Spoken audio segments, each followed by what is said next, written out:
नमस्कार दोस्तों, मैं अंकुर उपाध्याय स्वागत करता हूं आप सभी का आपके अपने YouTube channel share market analysis में।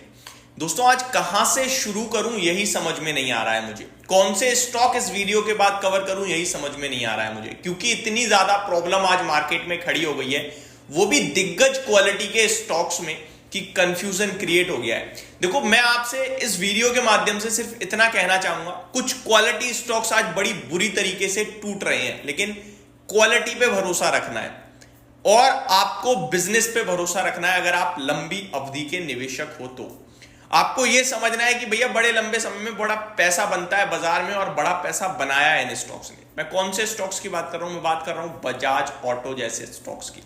दोस्तों, कल नंबर्स आए थे और मैंने एक वीडियो पोस्ट करी थी 5:30 या 6:30 कल इवनिंग में, जब मैंने कहा था दो दिग्गज कंपनियां, खराब नतीजे, कल हो सकती है बड़ी गिरावट। न केवल यूट्यूब पे, मैंने फेसबुक पे भी अपने पेज पे वो वीडियो अपलोड करी थी। अगर आप मेरे फेसबुक पेज पे जुड़ना चाहते हो तो डिस्क्रिप्शन में लिंक है। वैसे तो मैं जो यूट्यूब पे डालता हूं उनमें से ही कुछ वीडियो फेसबुक पे डालता हूं, कुछ अलग नहीं करता हूं, तो आप चाहो तो रहने भी मतलब यूट्यूब पे ही रह सकते हो। आगे बढ़ते हैं दोस्तों। दोनों ही स्टॉक्स की बात करें तो बजाज ऑटो पे स्पेसिफिकली मैंने एक नंबर दिया था। मैंने कहा था एग्जैक्टली मैं पहले भाव देख लूं, मैंने 800 रुपए नीचे का भाव दिया था। जी हाँ, मैंने कहा था 10,800 रुपए पे सपोर्ट कहीं ना कहीं दिखता है, वहां तक ये स्टॉक गिर सकता है। और 11,600 रुपए का भाव था कल। 800 रुपए नीचे की बात करना कोई मामूली बात नहीं थी दोस्तों। और आप सभी के साथ व्यू डिस्कस करना है। इतनी दिग्गज, देखो बजाज ऑटो जैसे कंपनियां 3-5% का मूव देती हैं, 800 पॉइंट एक दिन में नहीं देती। आप स्टॉक को देखो, 9% क्रैश हो गया है, 1,000 रुपए टूट गया है। ठीक है जी, तो गिरा जरूर है। नंबर्स अच्छे थे, अनुमान से खराब थे, इसीलिए मैंने कहा था कि अनुमान जो होता है ना, मार्केट उसी को फॉलो करता है, और उससे खराब है तो ये स्टॉक टूट सकता है, और भारी भरकम खराब है अनुमान के सामने। एग्जैक्टली वही हुआ। अब बजाज ऑटो पे चलते, पूरा टू व्हीलर ढह गया है। मतलब वो कहते हैं ना कि बहती गंगा में हाथ धो लो, पूरा का पूरा बजाज ऑटो अपने साथ साथ सबको नीचे लेके आ गया, चाहे वो टीवीएस हो, हीरो हो। तो इन सबके बारे में तो मैं बात करूंगा ही करूंगा आप सभी के साथ डिटेल वीडियो में, बट इतना जरूर कहूंगा, चाहे हीरो हो, टीवीएस हो या बजाज हो, इनमें बहुत स्कोप है, बहुत क्वालिटी है, लेकिन वैल्यूएशन टर्म में कुछ महंगे हो गए हैं, कुछ रीजनेबल है, खराब नंबर के चलते गिर रहे हैं, जो भी रीजन है तो गिर रहे हैं। गिरावट मार्केट का पार्ट है। एज अ मार्केट पार्टिसिपेंट आपको ये सारी चीजें सहने पड़ती हैं शॉर्ट टर्म में, इतना समझ लो। अब बढ़ते हैं दोस्तों वीडियो की तरफ। मैं पहली वीडियो में स्टॉक्स के बारे में बात नहीं करता, बट मुझे लगता है कॉन्फिडेंस देने की सख्त जरूरत थी यहाँ पे। शॉर्ट टर्म इन्वेस्टर हो तो प्रॉब्लम है, क्लियर कट बता रहा हूं। मैंने लॉन्ग टर्म वालों की बात करी। मार्केट दोस्तों ढह गया है पूरा खुद, 150 पॉइंट निफ्टी नीचे है। अब एक सवाल दिमाग में ये भी उठता है, यार अमेरिका लाइफ हाई पे लाइफ हाई हिट कर रहा है, हम नीचे क्यों जा रहे हैं? उठ रहा होगा सवाल, तो इसका जवाब भी मैं आपको इस वीडियो में दे दूंगा। पहले आप ब्रॉडर मार्केट पे नजर डालें तो अभी बाजार खुले हुए आधा घंटा हुआ है दोस्तों, 9:50 का समय हो रहा है जब ये वीडियो शूट कर रहा हूं मैं भी करंटली। 1650 शेयर नेगेटिव है, जिसके सामने केवल 625 शेयर आपके लिए पॉजिटिव ट्रेड करते हुए दिख रहे हैं।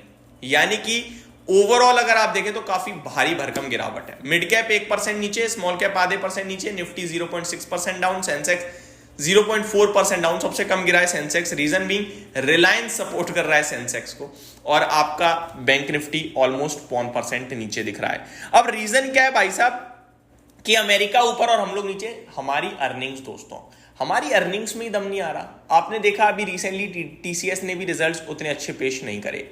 उसके बाद आपके लिए मिड कैप आईटी से कल एलटीटीएस के नंबर्स भी अच्छे नहीं आए, ऑटो से बजाज ऑटो के नंबर्स भी अच्छे नहीं आए, तो हमारी अर्निंग्स वीक हैं। अमेरिका की बात करो, उनकी कंपनियां आउट परफॉर्म कर रही हैं, एस्टिमेट को बीट कर रही हैं, इन्फ्लेशन अंडर कंट्रोल है उनके, ग्रोथ उनकी रुक नहीं रही है।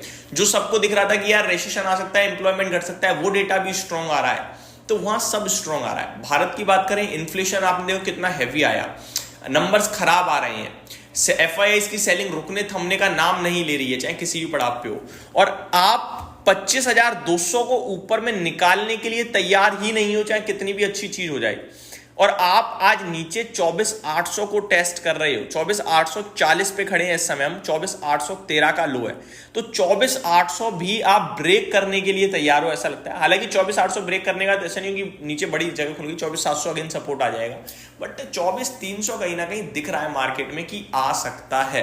आज एक्सपायरी भी है दोस्तों, तो एक्सपायरी के लिहाज से मैंने कहा था कि 25,200 बड़ा इंपॉर्टेंट रेजिस्टेंस है, वो पार नहीं होगा, और 24,800 इंपॉर्टेंट सपोर्ट के रूप में काम करेगा। आप शुरुआती आधे घंटे में 24,800 को टेस्ट कर रहे हो, अगर 24,800 के नीचे निकल गए हम और आधे घंटे टिक गए तो फिर ये मान लो फ्रेश 200 पॉइंट खुल जाएगा। 24,800 का पुट राइटर ट्रैप हो गया है, अब वो फंस चुका है और उसे मौका नहीं देंगे बाजार में निकलने का। पुट बाइंग हो रही है दबा के। अब एक बार एफआईडीआईज का डेटा देखो, कल एफआई ऑप्शंस में सेलिंग करके नहीं गए, बाइंग करके गए हैं, और हम लोग नीचे आए हैं, तो ये दर्शा रहा है कि उन्होंने कॉल राइटिंग या पुट राइटिंग नहीं, बाइंग करी है, और जिस हिसाब से बाजार नीचे आ रहा है पुट बाइंग करी है। तो अभी तो उनका पैसा बन रहा है, लेकिन हो सकता है और नीचे जाए तो मल्टी बैगर पैसा बने। तो मार्केट वीक नहीं, बहुत ज्यादा वीक दिख रहा है दोस्तों।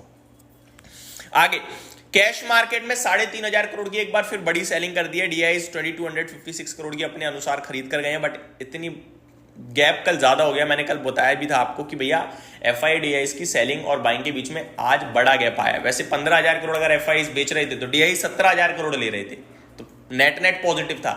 लेकिन आज जो हुआ, यानी कल जो हुआ था, वो गैप देखो 1,300 करोड़ ज्यादा बेच दिया उन्होंने, और फ्यूचर्स में एफआईज 1,870 करोड़ का बेच रहे हैं, तो डेटा काफी खराब दिख रहा है दोस्तों। तेजी वाले स्टॉक्स की बात करूं तो Chennai petro, national aluminium, CRISIL अपने नंबर्स पे रिएक्ट कर रहा है। मैंने बताया भी था नंबर अच्छे लग रहे हैं। आरवीएनएल राइट्स, ये स्टॉक अच्छा कर रहे हैं। गिरने वाले शेयर्स की लिस्ट दोस्तों छोटी नहीं है, बड़ी ही है।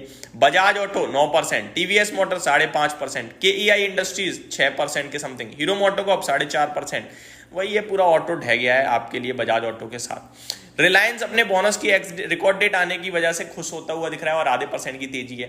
तो यही सारी चीजें इस वीडियो में मैं कवर करना चाहूंगा। अगली वीडियो में आप सभी के साथ मैं स्टॉक स्पेसिफिक बात करूंगा, और 12:30 वीडियो में आपके साथ शेयर करूंगा दोस्तों ऑटो स्टॉक्स पे अगर आपके पास हैं तो कैसे मैनेज करें। Thank you so much for watching this video. Have a great day guys.